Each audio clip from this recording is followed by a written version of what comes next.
Well, hey there. Welcome to another live episode of Crafting with Patti Bee. That's me.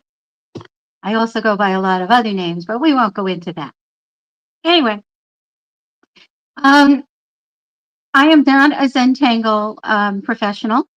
There are certified Zentangle people out there. And I'm, kind of an amateur watercolorist. Taken a few lessons, but mostly on my own. So I just want to put that out there.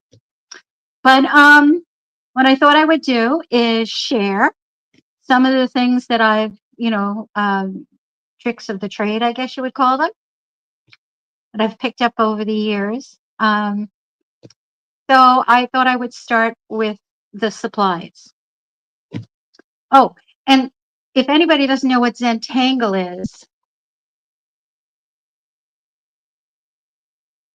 it's a very non-stressful kind of meditative way of drawing. There are no mistakes, and they can get quite intricate. There's a lot of different patterns that you can learn how to do, and the books usually give you some good illustrations, step by step. And I'll talk a little bit about that later as we get into the Zentangle. So, what does Zentangle look like with watercolor? So here's some things I've been playing with. I go on YouTube, my favorite one, and I watch some videos. And then I try it, if it inspires me. Sometimes it works and sometimes it doesn't. And sometimes I just discover stuff. It's always good to remember it's just paper and pen, pencil, paint, whatever. It's not brain surgery, thank goodness, because that would not be good for my end of the world. But here's another one. These are both a little bit metallic. I used my metallic paints on this, so they're a little shiny. It's a little harder to draw over the shiny. Sometimes it doesn't come out quite as dark as you'd like it to, but it's good. So here's another one. This is a little bit more abstract, and this is done by somebody named Hugh, H-U, what does he say? Oh, Hugh Drawing, Art Drawing. Hugh Art Drawing. He's on YouTube. He does some really fun stuff, very intricate. And this was kind of one. It's not complete. Still working on it. The colors are pretty vibrant. I used a particular set with that. And so here's one that I'm also working on. The thing about this is, you can just do it while you're watching TV, or you just need to zen out, because you focus one line at a time. So it kind of, all the distractions go away for a while. It's a little vacation. And so this is another one that I did, still working on. And so you'll see around the border here, this is painter's tape, blue tape. And I probably wouldn't need it so much, because this design doesn't go all the way to the end. But when you're done, you just kind of peel it slowly.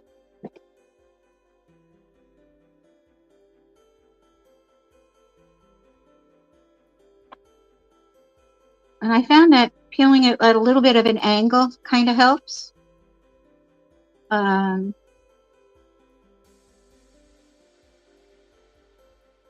not sure why, but it just does seem to help. Hey, San, you there? Hey. Hi, honey. I'm here. Yay. So I can use this tape over again for a couple of times. I'm just going to put it aside for now. Usually what I'll do is I'll put it on the back of my my paint watercolor tablet. I have a piece of the white artist tape on the back. So before we get started, so this is Strathmore watercolor. I use 140 pound, and the reason I do that, this is another one. This is actually one we're going to be using today. This is a Canson. You can get these at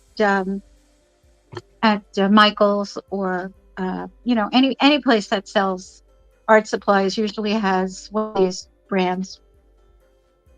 They often go on sale, buy one get one at half price, whatever. But the reason that I use 140 pound is because sometimes you want to have your work copied, and if you take it to some place like Staples or Office Depot, they can't print. It won't go through their feeder. I guess it's called a feeder. If it's over 140 pounds, and this kind of works for us. I have a friend who does pen and ink, and he uses it for that. And then he has his works copied and he donates them to us, and so that's pretty fun. So this is it without the tape. I took the tape off. I'm going to demonstrate with a smaller one today because time, watercolor needs to dry. So I have the two tapes that you can use. I'm going to use the blue one so that you can see it. But an artist tape, this one is kind of narrow. They usually come a little thicker. Artist tape is a little bit more expensive than this, maybe $2 more. And this you have to play a little trick with. So let's see how big I need this. I need this, I'm going to make it a little bit bigger than what I have. So what I do, and if you use masking tape, it will pull the paper off when you try to take it off. It'll take a layer of the paper. So I don't recommend masking tape.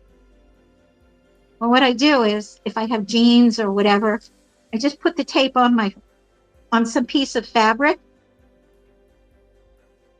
maybe once or twice. And what it does is it takes some of the sticky off. So I'm going to go right to the edge of my paper.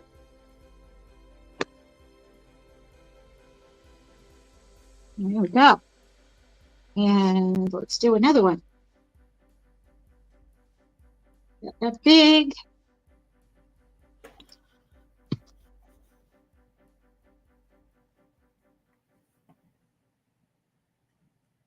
It's actually kind of therapeutic and fun to do this too. All right.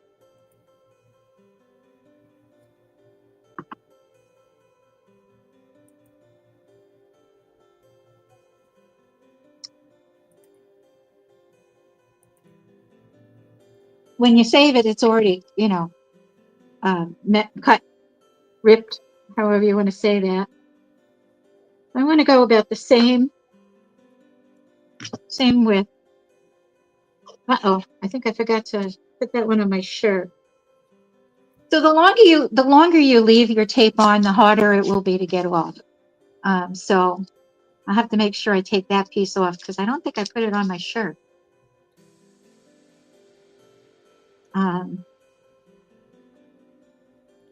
Maybe I'll pull it off and try it. Or it sticks. It's a little easier than Scotch tape. Okay.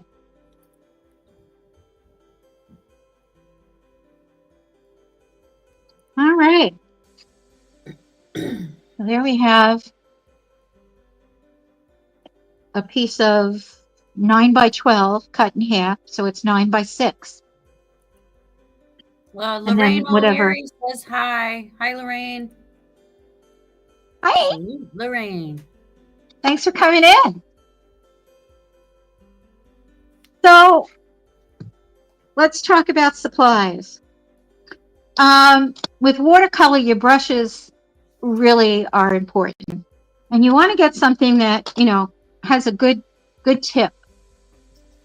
Let's see. Speaking of supplies, can we talk a little bit about what's going on with Joann's fabric store? Joann's yeah, Joann's is going out of business. You can't even order on their website anymore. And you can't get anything from their website. If you have any gift cards, hurry up because I think they're down to 40% off. And last week it was 25%. I went to their website the other day and it says they're not taking any more online orders. Please go visit the store. And I imagine the stores are like empty. Yeah, I don't know. I haven't been in there. Why are they going out of business? What happened? Do you know? I think they're going Chapter 11.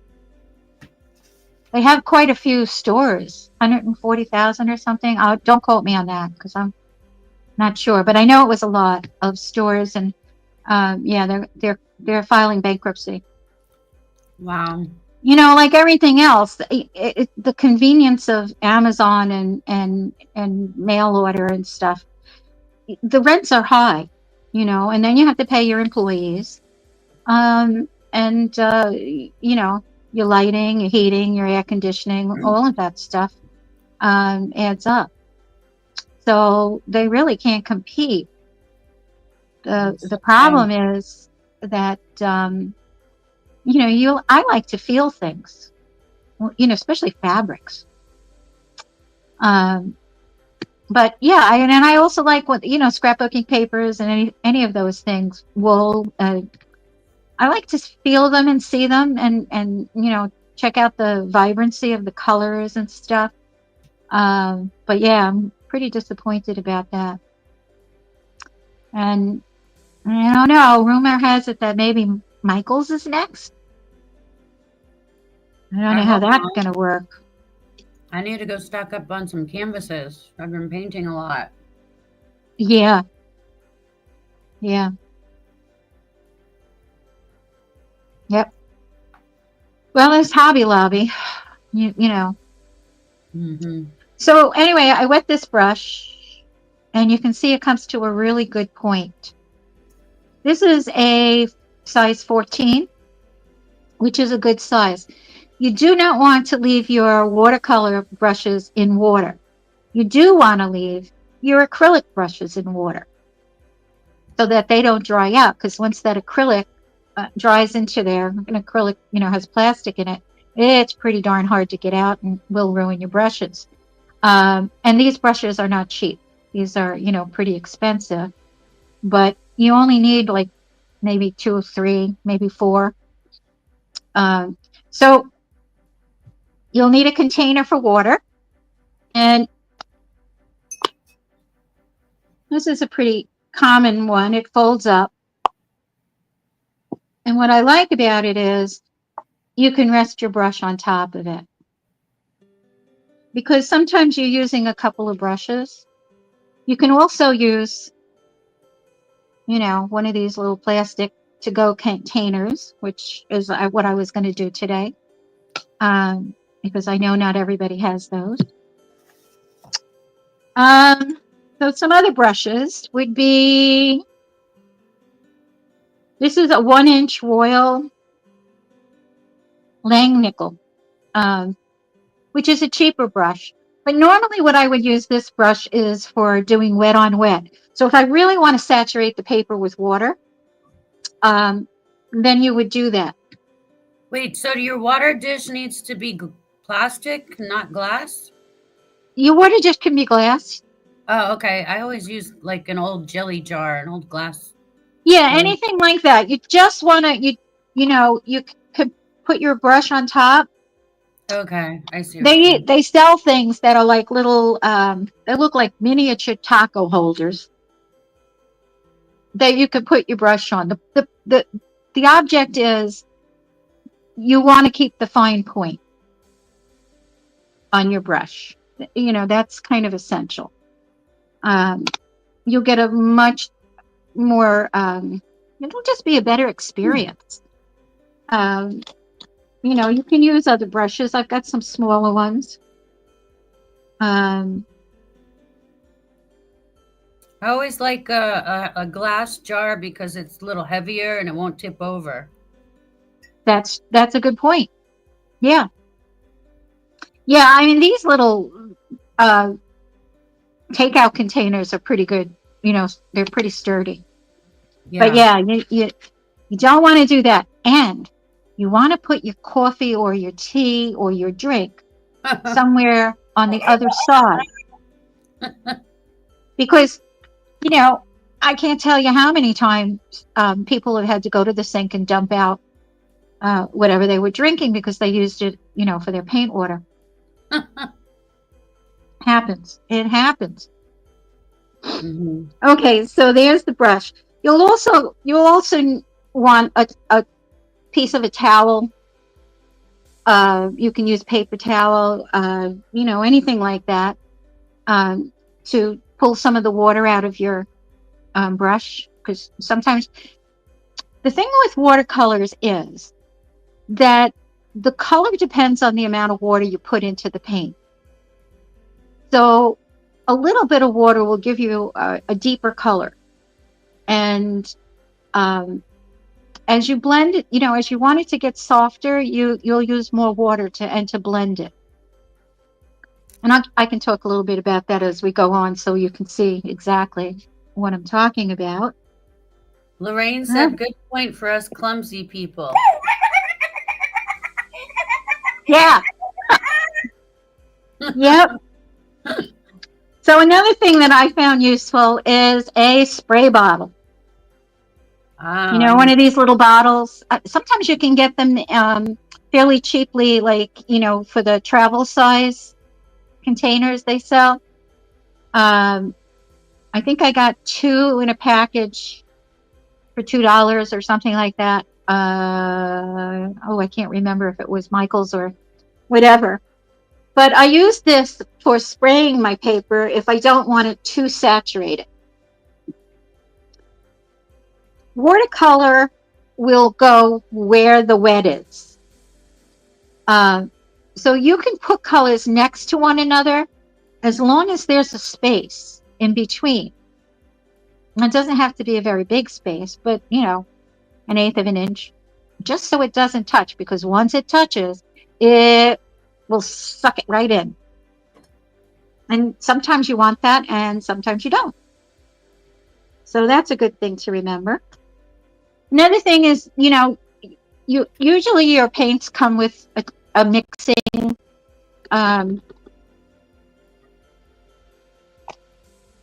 part of the container. So this is a travel one I have. Little, I call these pans. You can fill them back up with paints out of a tube and let them dry, or you can buy them already like that and then refill your pans. But so you can see this has a little traveling brush, and then over here you'll see colors that this is where I mixed, and I don't take my color out until I know I need the space to mix a color, because once I get these colors mixed, sometimes they come out pretty cool, and I just leave them, and I will use them in small spots, or you know, try to mix them up so that they're the same again. So that's why you'll see a lot of artists' palette it's not completely clean. This is Winsor Newton. Whoop. So this is a pretty good little one. It's got pretty much primary colors in it. So I got these, and I think I'm going to use these today. And this is a little kind of a one color theme. And how does this go? There we go. So you can use the lid for the colors, for mixing colors.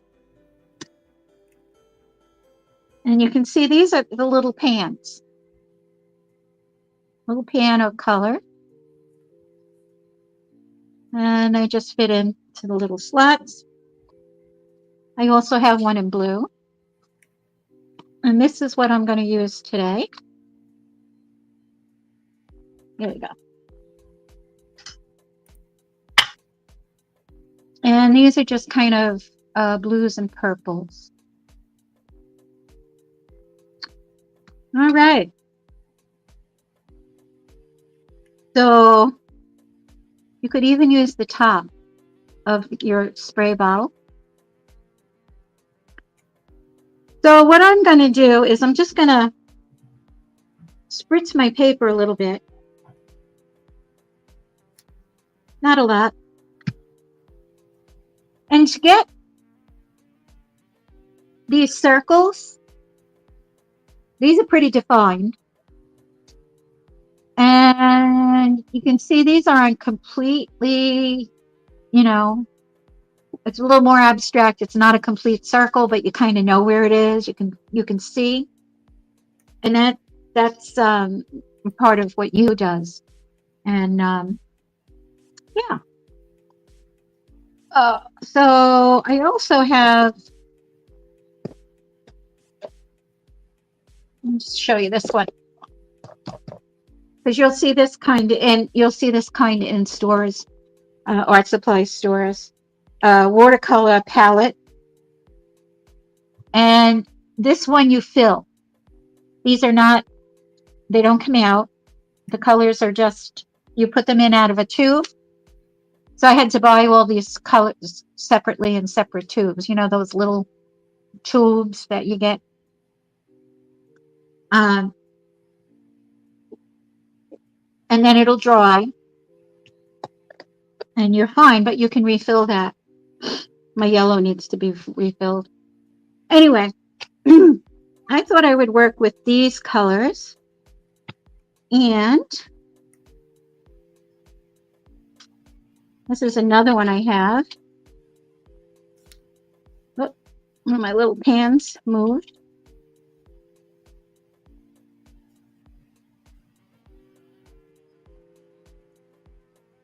Doesn't want to move. It's stuck in there. There we go. Okay. So this is another little set. It's very vibrant, a little bit grainy. It takes a little bit more work to mix up the colors. If you get brand colors like Winsor Newton, they're really concentrated and lovely to work with. But I like these colors, so I figured I'd try it. All right, so the other thing that I need to do is I need to wake up my colors.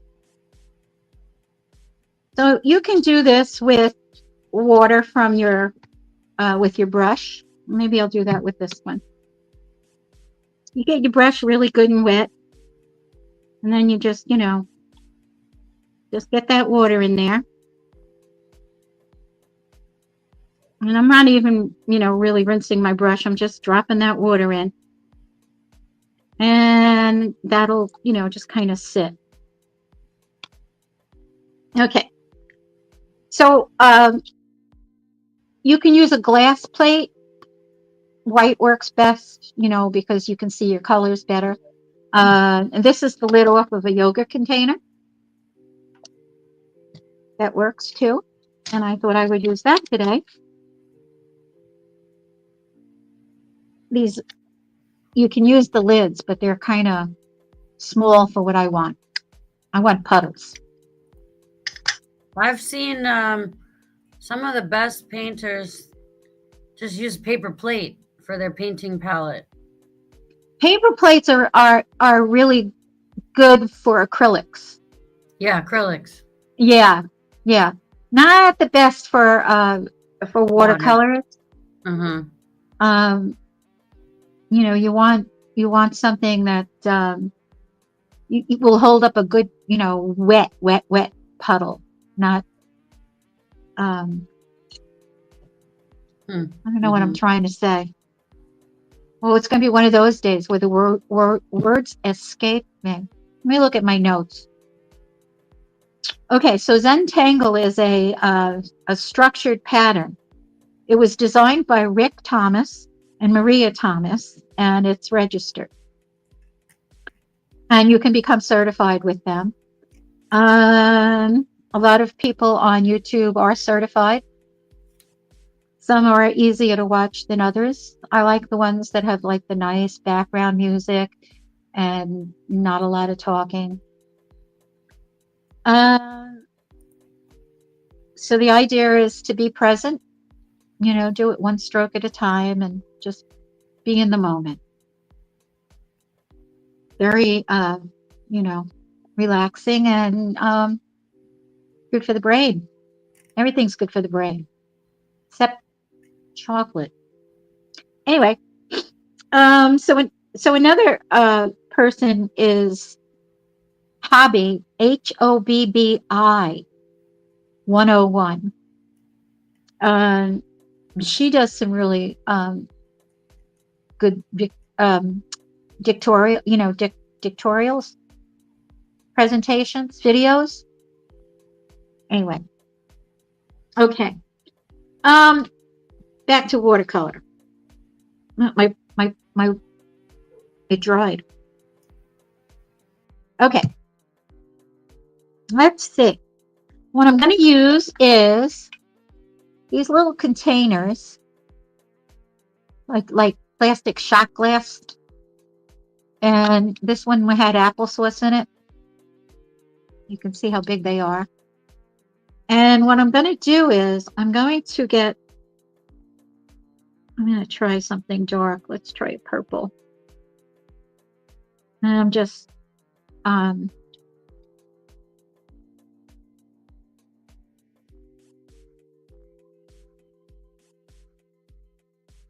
just going to get a puddle on my palette.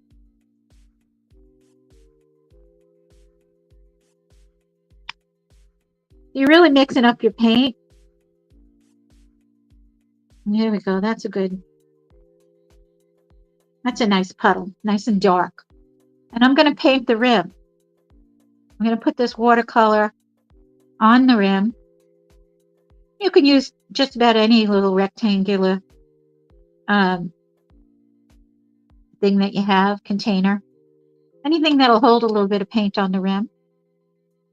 And I'm going to put that on my paper. Okay. So you can see that it's not complete. Let me see if I can move it towards you. But that's okay. That's kind of, kind of what you want. And now I'm going to pick another color and try this green. This is a aqua, actually. Not quite a green. Okay. And I'm going to put that on the rim of this little one. It's okay if it slips off. That's all right. And hopefully there's enough on there. And I'm just going to put that on top. Okay, so I got a drip. That's okay. That's okay. There are no mistakes with this. Remember, it's just about the process and about having fun. So I have my green out. I'm going to do another one of these. And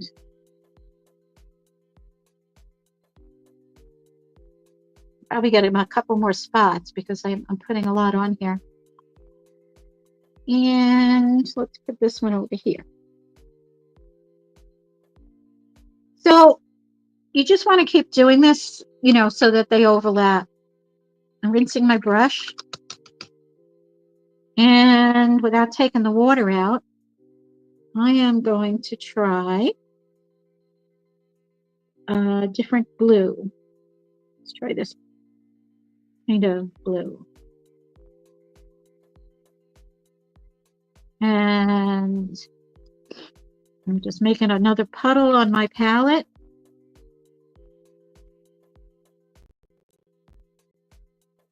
And I'm going to make this in the big one.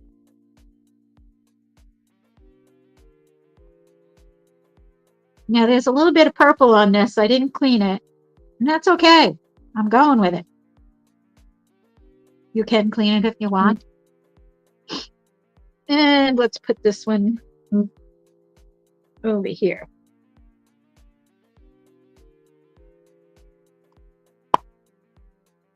Okay. So while these are still wet,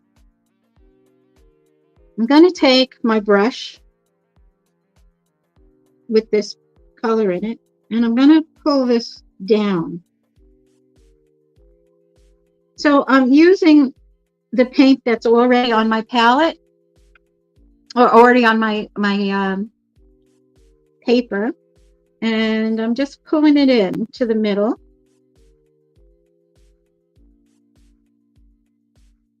And then I'm going to just, and you can see it's getting lighter.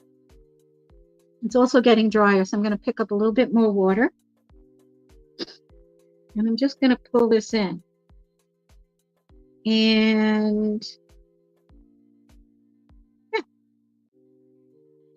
So now, the thing about watercolors is you can layer them. The better the paper, the more tooth the paper has, the more layers you can add, because you want your paint to be dry when you add another layer. Otherwise, it'll just kind of separate, and it's not the. I mean, you might want to use that as a technique. Certainly, try it out on side piece of paper that you don't care about. But yeah, so when you do like layers, and you can do make it darker, and sometimes it's more translucent than other, and you can see what's behind it, and that's okay. So when I do this other circle, you can see it's going to go into that other, what I just did. And I left a little space so that I didn't pull the color from the small circle into the big circle. So now I'm going to move over to the other side, and I'm going to rinse my brush, and I'm going to pick up the green. It's a little light, so let's go back and get some more of that green. And I'm going to put it on my palette to make sure it's the consistency that I want. So now I'm going to go with this color. It's a little wet. I'm going to just dip a little bit off. And I'm just going to touch that outer rim. And I'm going to pull that color in. Now, I'm going to skip over that purple, because if I touch it, it's going to come in and mix with my green. And that can be okay. I mean, if that happens, I just go with it, Like I said, this is relaxing. It's not a portrait.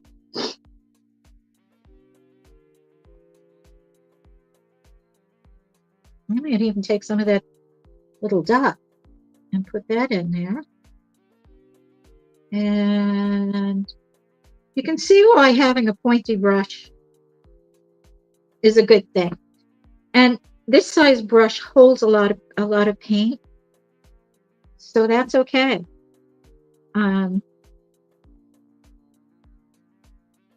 It just keeps me from having to go back over a number of times. So let's see, is that blue one almost dry? All right, while I'm working for that, I'm going to do another circle. And this time I'm going to throw in some green. Ooh, let's try this one.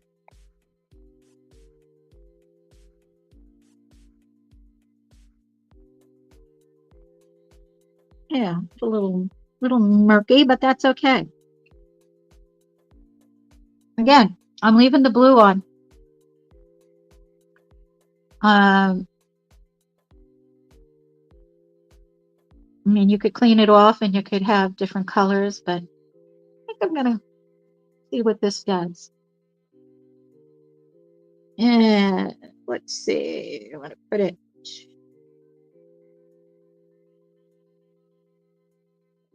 This is a little easier with the size cups on the bigger paper. But I didn't want to, do a whole big one for the demonstration. So there's the little bit of green. And while I have that green out, let's put another small circle on.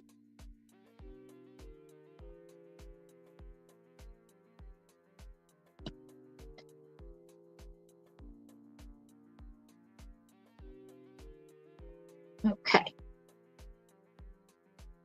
All right.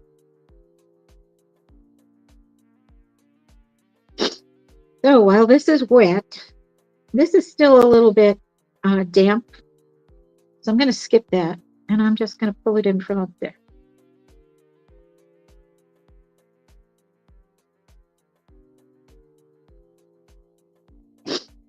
So I'm going over the blue,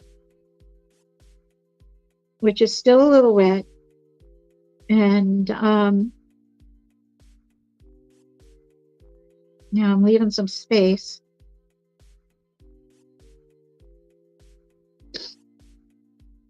But let me show you what happens since this is still wet and I go on top of it, and how you can blend that in.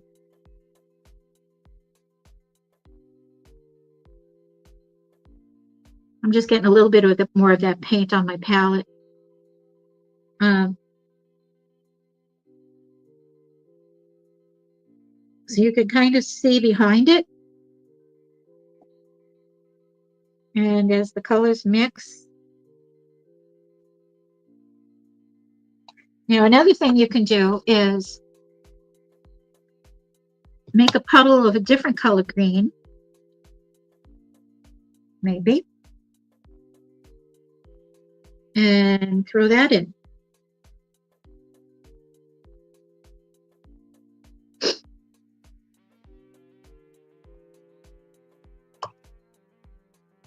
I like that other light green better. I'm going to put more of that in. Okay, so what's happening is because I'm doing this before it's dry, it's getting mottled. See how it... The difference is, if you look at this space here, this was dry. The blue was dry. So when I went over it with the green, it didn't get all mottled. I put wet on wet paint and it kind of separates a little bit. Does that make sense? Yeah, that's pretty wet. It's running. That's okay. I can pull that up if I want. Just wipe my brush off so I get the water out of it, and I can make that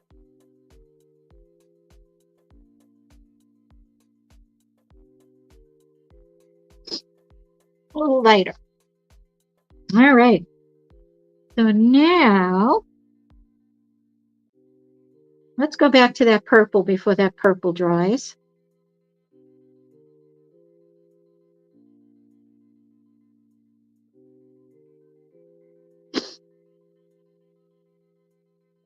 I think I'm going to have a lawn because I let that purple dry already. And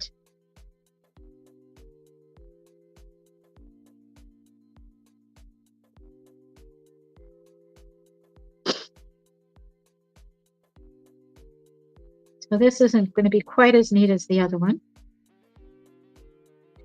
That's all right. I've pulled a little bit of that green into this one as well. When we get to the Zentangle part of this, you're going to see that, you know, it really doesn't matter so much what's underneath. So you don't have to be perfect with these. And, you know, it'll actually add some dimension.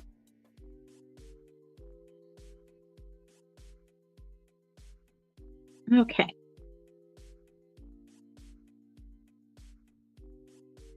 All right. And what was this one? I think it was this. Yeah. Okay. So let's go with this.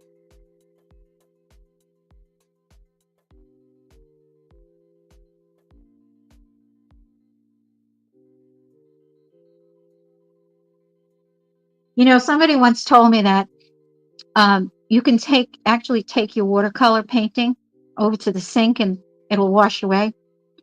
There's a couple of pigments that don't always go far away, but you can usually, you know, paint over it again. Another thing you can do, you get a painting you don't like that you did. And so this was a little painting of a lantern that I did in a class, and I didn't like it, so I cut it up. And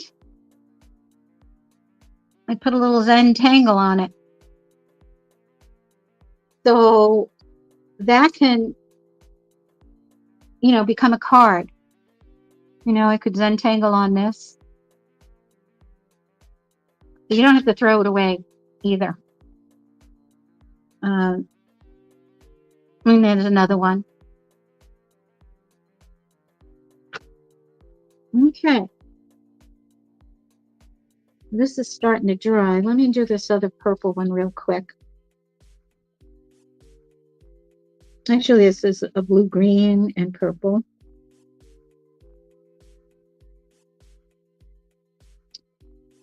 And there we go. Okay. So that's what we have.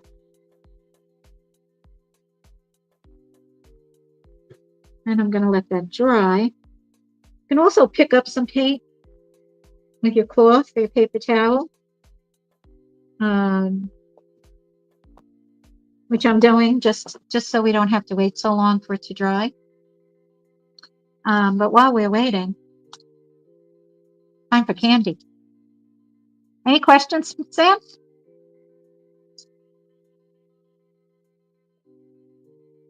I lost my daughter. I wonder if I bored her.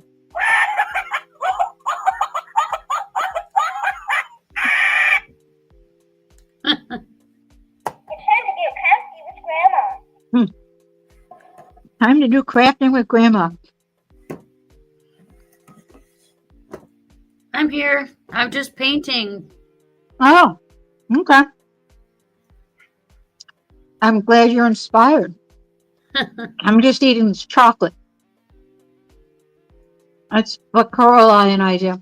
So I got this little book for $5 at Michael's. And this is perfect for regular Zentangle. You get the cards that are around this size. I think they're 3.5 by 3.5, but don't quote me. And what you do is you put a dot in each corner, and then you connect them. So it makes like a frame. And then I did another border inside that frame, and then made this little flower. Beautiful. And then this one, I went through both pages. There we go. Wow. You sketched that? Getting back to the book. Wait, did you sketch that or did it come like that? No, I made those. It was just plain paper. See, I made the border. Wow. Yeah. You have to have a really steady hand. You know, you don't. If you look at these, they're not done with a ruler, right? Oh, okay.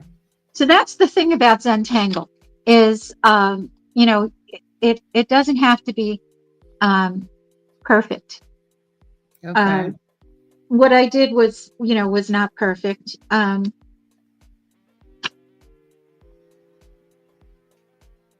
You know, you look at these, they're not perfect.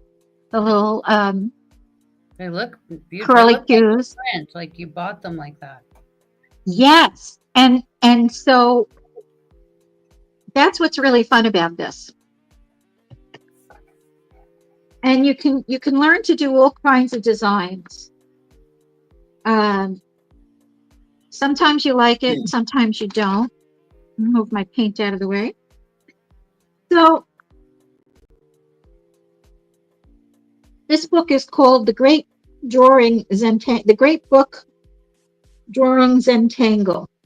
I got this one. Let me see the spelling. Let me see the spelling. Can I see the cover? I want to see the spelling again. Oh, it is Tangle. Okay, I put T-E-N-G. It's T-A-N-G. Oh, no, it's Zen. Tangle. Zen. Okay. A really good book to get.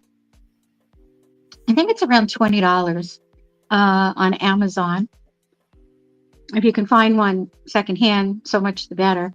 You would have to order it at Barnes and Noble, or at least by me. I don't have one Zen book. Although that's where I got this one.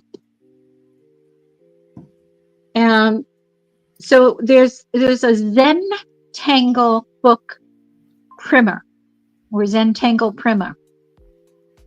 And there's a number Primer? 1 and a number 2. Primer? Primer? Primer. Okay. This is why I can't spell, right? Because I can't speak.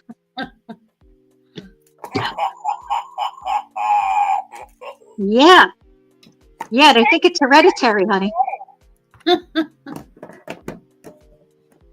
Although none of you seem to have that problem, which Not is yet. good. So let me show you a little bit in this book about how they go about teaching it. Okay.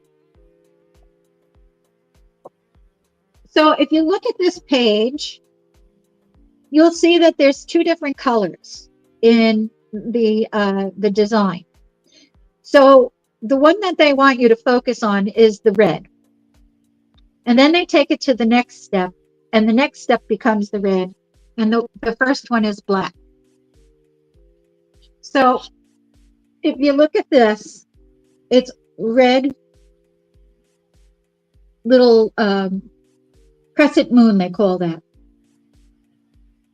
my God. Oh, do I have it in? Yeah. And then the next step, they're black, and the halo, which is the line that goes around each, thing was called a halo. And then after that, each step of the way until you get the last one. And they'll do that with each different design. Let's see.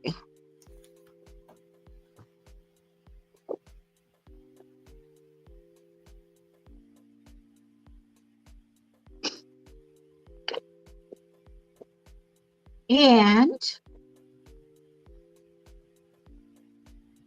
once you learn some of the different designs you can make, the different lines, it's really just kind of lines in a structured pattern. I got my new pin on. My new pin says, "You're interesting, you're different, and I like that."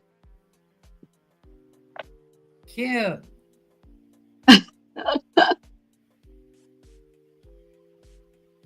And that's just the first couple of pages.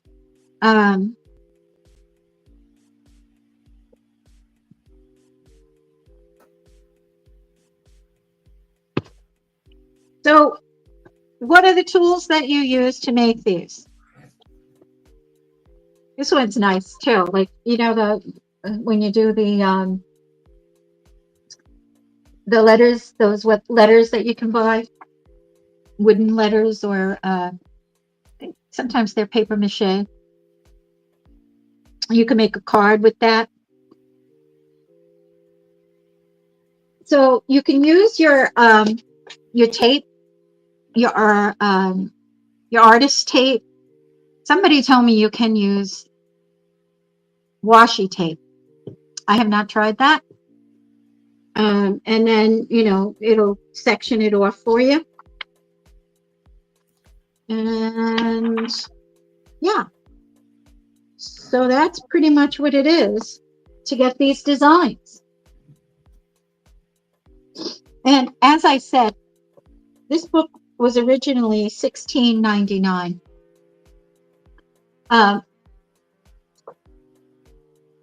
There is no wrong way. You can just do it. All right, let's see how we're doing here. Yeah, this is going pretty good. It's a little hard for me to see because it's some of the greens pearlized colors. All right, so I move my watercolors out of the way. And let's go to pens. When you if you're not using it with watercolor and you're just using, pens, you want to a not a shiny paper, but a smoother paper. So like water paper has like these little you can call them valleys, very very small, but they hold the paint. The paint will sit in it. If you try to do colored pencil on watercolor paper, you can see it's got a texture. But I'm combining them. Why not? It's fun. Um, so anyway, a Sharpie that is ultra fine versus one that is a fine point. So the regular Sharpie is a fine point, and then the very ultra fine is a thin point. So you want that. Another thing you want, if you don't have there's an eraser that's gray that you can get for taking pencil marks off of things, because you can use your pencil. You don't want to use something like this for erasing, because it'll leave a mark. So if you get a package of the white ones, I always put those on. They don't leave a mark. But a good artist will use comes in a little square, and then you knead it, and you can use it forever. I think I have one somewhere, but that's another story. I also like to use the Bic pencil. And the reason I like the Bic pencil is it's light, and it has a white eraser, and you can erase it fairly easily. So, but you will want a number 2 pencil for shading. So let's see. What can I do some shading on? All right. So you can do this Zentangle. Can you do it with like markers or crayons or pencils, colored pencils? Crayons would be hard. Okay. You can use a ballpoint pen. Okay. You can use a gel pen. Oh, that's a good idea. So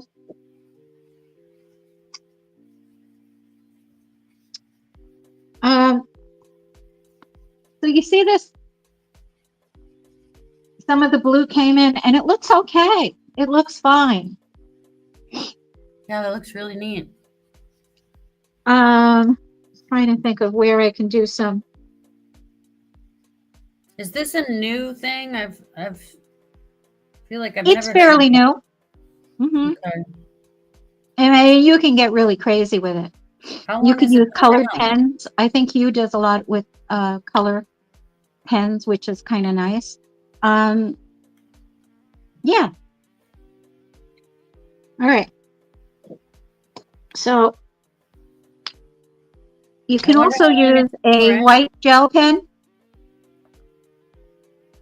a jelly roll, to put some highlights in if you want. And I have some metallic marker pens with some colors that are fun. Oh, that would be fun. Yeah. So let's do a new marker. All right. Okay, so let's see if I can do this upside down. We will. So here's the half moon, or the crescent.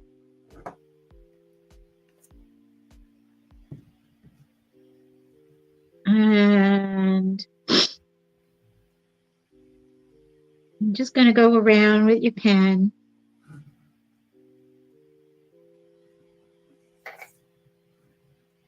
And then you will fill them in. This one could be a little wider.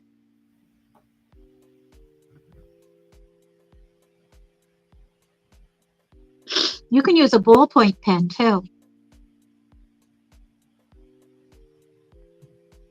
And so you just fill it in. If you're doing a large area, you might want to use a fine tip, but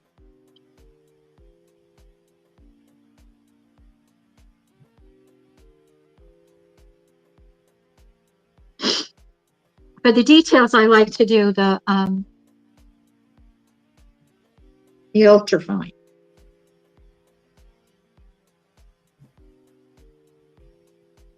Right.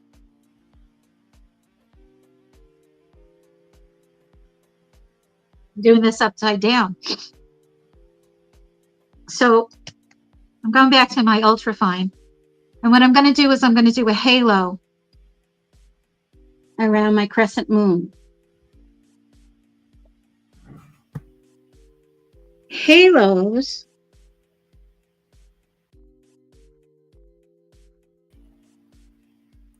really add some nice dimension.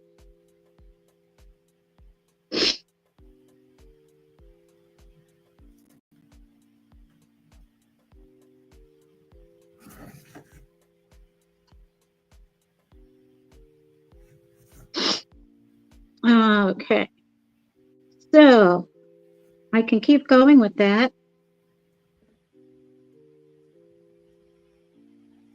And you can see this is not perfect. I mean, I was doing it upside down.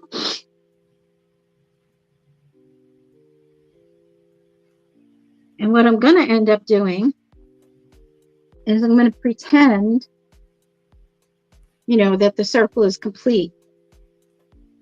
So as I go around, there would be one there. And there might be one there.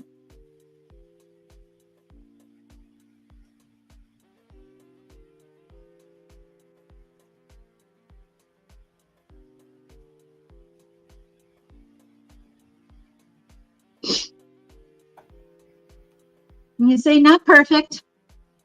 Definitely not perfect. And now there'll be one coming up.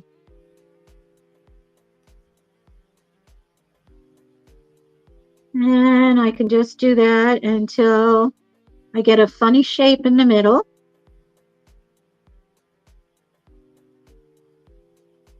Because I run out of room.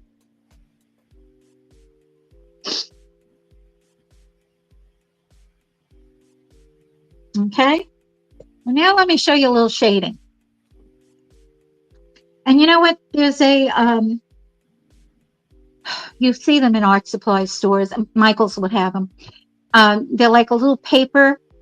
They're rolled up. It looks like it could be a pencil, but it's not. It's just paper. I think it's called a couture or something like that.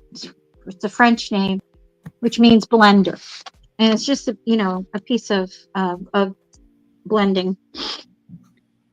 Okay, so these are going to be the dips. Right? So I'm just going to put a little. We just hit the 1 hour mark, just to let you know. Oh, we did? Yes, ma'am. All right, well, I'm almost done. Okay. So you just want to, you know, where the shadow is the deepest part of the how would you say that? Like, you know, the stuff that's in the background, the furthest away is going to be the dark, have the darkness. So you just want to, you know, do a little like that. And it'll give you, I mean, you can use your finger just to soften that. But you can see, I don't know if you can see, but do I have it in the right spot? No, wait, okay. It gives it more dimension. Looks nice. Okay. And why do you have it taped to cardboard? Is it because the paper's thin? So artists will tape their paper down because when you saturate it and get it wet, it'll pop. Okay. And also you don't want it to move around. This is just a piece of cardboard from an old watercolor palette. You never throw the cardboards away. You can always use them. You can use, I've seen people use just about anything actually that you can, tape something down, piece of acrylic, which you can get in a hardware store. It'll come in little, you know, sometimes people will, put something around it, some tape around it if it's got sharp edges, a piece of glass. If you do a piece of glass, you can use the glass as your palette on the side. So that's that. So that's the world of Zentangle. And the last thing you have to do is you have to initial it or put your name on it. Always put your name on your artwork. Yeah, and you can put the date if you want. If you put it on the back, it doesn't have to be on the front. I almost put my paintbrush in my tea just now. See? Gotta have it somewhere on the other side. Another thing that I didn't mention that you can do. Remember when I got that little spot? Well, I can use that spot to make a design. But I can also, let's see if I can do this quickly, is put some spots on my paper using my brush. I'm tapping out some paint. You just keep going with it. The problem is when to stop, because this is kind of fun. Yeah. So that's that. Very Next nice. time, on our next show, I'm having a special guest. She's delightful. You've seen her before. She taught me how to make a paper snowman and how to cut it out in a balloon. So just to give you a little tease, I found these. They have them at Hobby Lobby. So I got all of this at Hobby Lobby. Little chickies. And right now they're having 40% off of Easter and 40% off of the Paper Studio. So if you need card bases, that kind of thing, I got these guys. Some pretty flowers. Nice. Well, she might be in school. We'll have to figure that out. Well, we can pre-record it.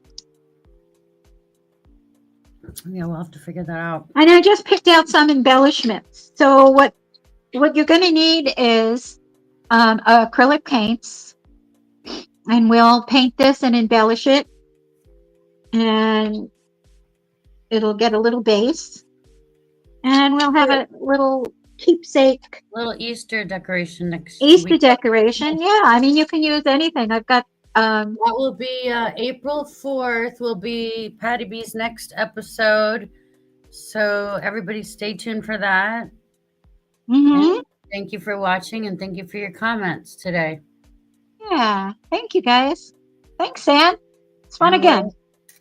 See you for... fun. We'll see you guys next month. The first next Friday month, April 4th. Mm-hmm. Okay, thanks everybody. Okay, bye. Bye.